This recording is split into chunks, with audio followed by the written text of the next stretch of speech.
Strike squads are essential to the Grey Knight's way of war, for without their reconnaissance and battlefield preparation, the chapter's mass Terminator-led assaults would be a sledgehammer swung blindly in the darkness.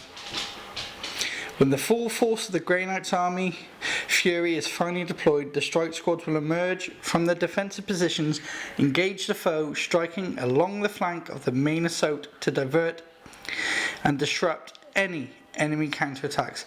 Harried, wrong-footed and dazed by the surgical strikes, the foe is left reeling, perfectly positioned for the killing stroke. These guys sound absolutely fucking badass. Do they do it on the board? I'm sure they do. Let's delve into a Warhammer 40,000 one man and his model. Tonight we're talking Grey Knight strike squads. I love them, you love them, everybody loves them. Grey Knights, fucking awesome.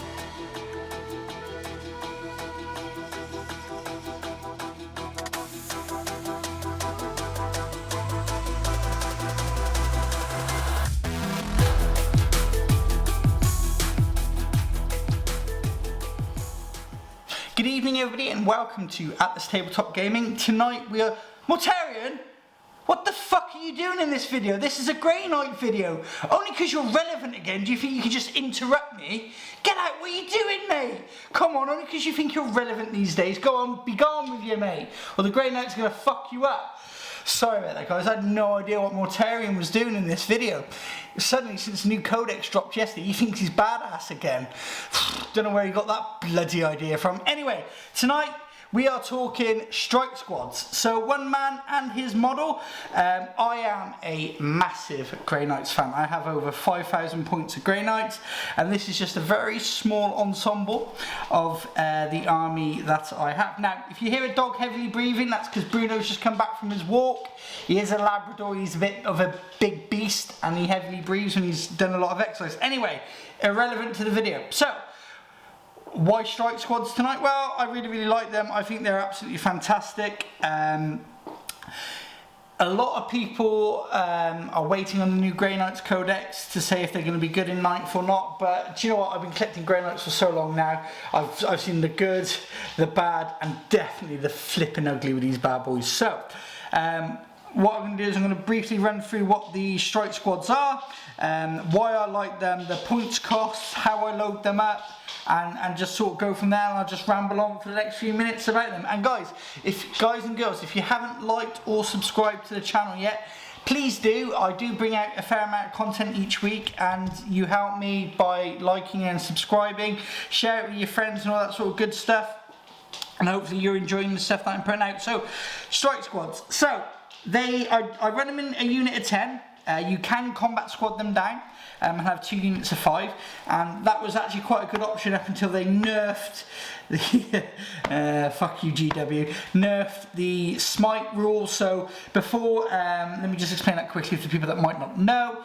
Before Grey Knights and Thousand Sons, they didn't have to add up their smite, so you'd roll a 4 on your smite and every unit could do that. Now it's like if one unit rolls a 4, the next unit's a 5, then a 6, then a 7, then an 8, so it progressively gets worse because Games Workshop said, hey, Grey Knights are too powerful at the moment, we need to nerf them somehow, and so they did that, and that was at the start of 9th, to the disgust of pretty much a lot of the Grey Knights players, because we only just got really good with the new Tides, and we're going to Tides in a second. And yeah, it was a little bit disappointing, but hey ho, them's the breaks, and you just got to roll with the punches in this game. So, strike squads, unit of 10, all with halberds, because halberds are fucking sick. So what does a halberd do? It gives you +1 strength, so you're strength 5, -2, and it's D3 damage. So that's actually quite a good weapon, and my entire Grey Knights army, apart from my interceptors, are all armed with halberds, because they're really good. So what does a Grey Knight strike squad unit gives you? So movement 6, weapon skill 3, ballistic skill 3, strength 4, toughness 4, 1 wound, 1 attack, leadership 7, and a 3-up armor save. There is no built-in invuln, and you can give them that with a psychic power if you choose to.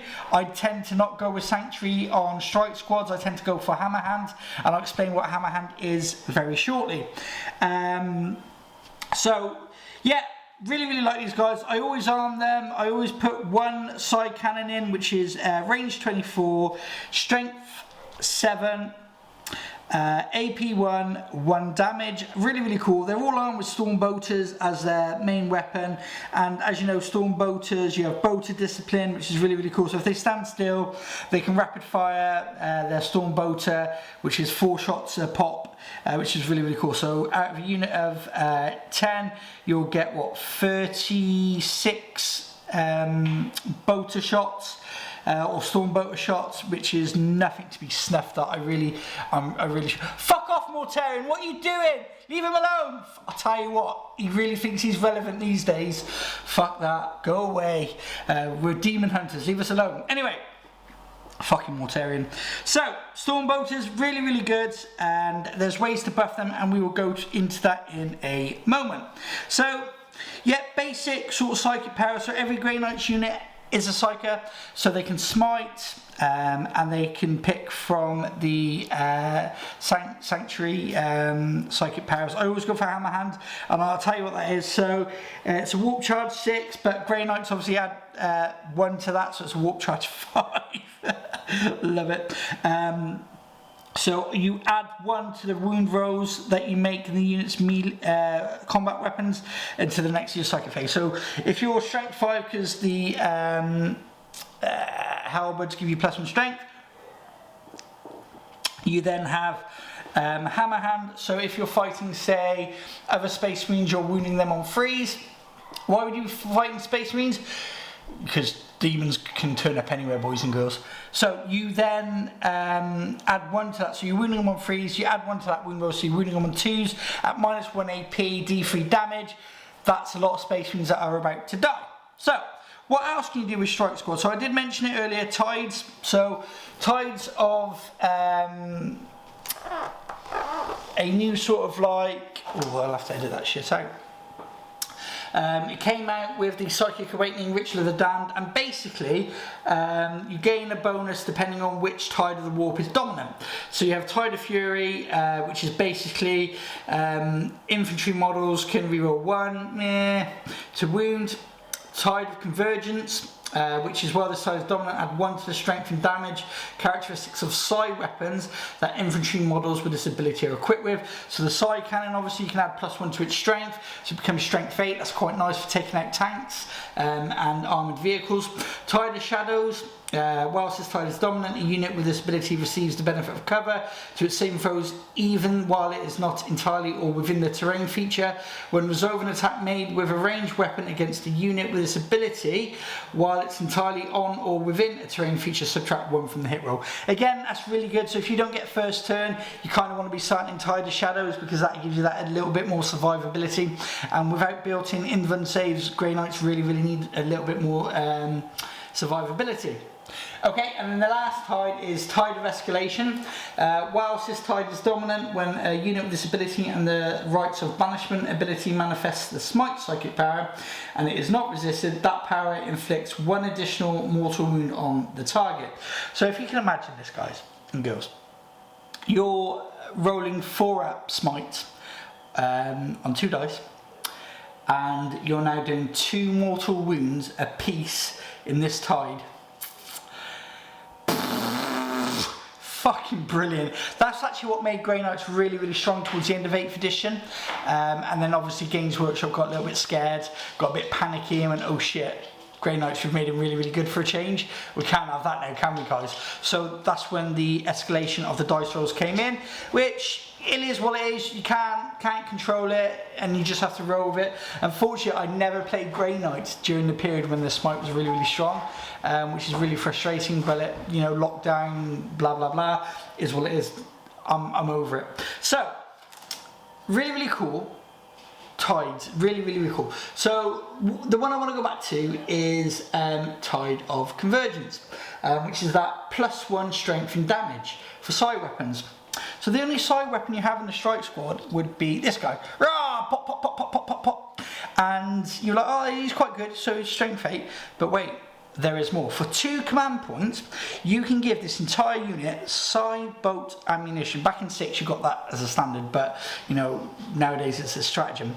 And I'll tell you what that is, guys. So When Grey Knight's units shoot, the strength and armor penetration characteristics of any bolt guns, storm boaters, heavy boaters, hurricane boaters that unit fires are improved by 1. This phase, for example, a heavy boater, strength 5, AP 1 will become strength 6, AP 2. Now obviously that's changed. Heavy boaters are AP 2 flat now anyway, so would that make that heavy boater AP 3? I think it would. Jesus wept. Anyway, your storm boaters become strength 5. AP -1, which is really, really good.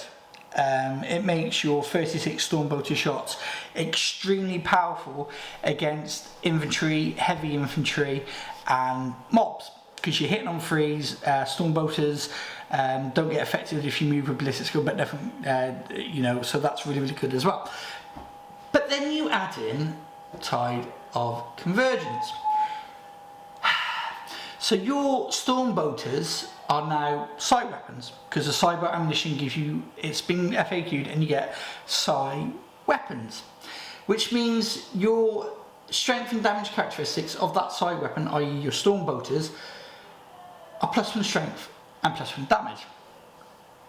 So your storm boaters are strength 6, damage 2, AP 1, 36 of them.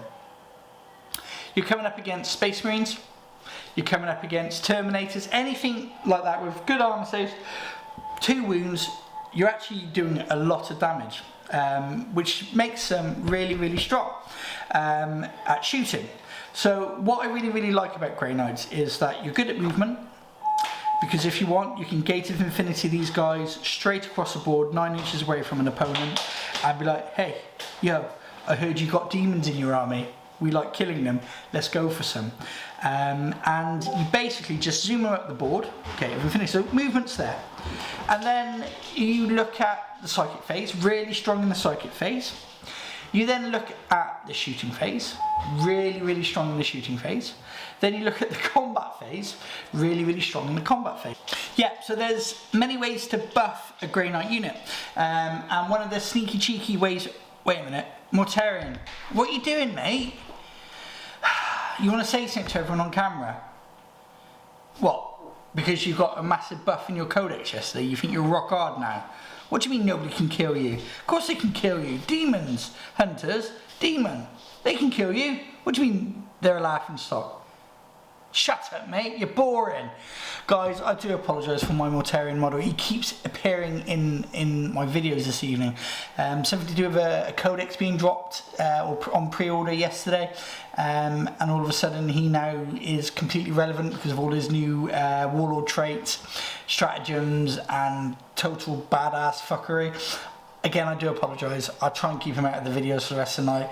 But he's very intrusive and he feels he's rock hard. What can I say? Go away.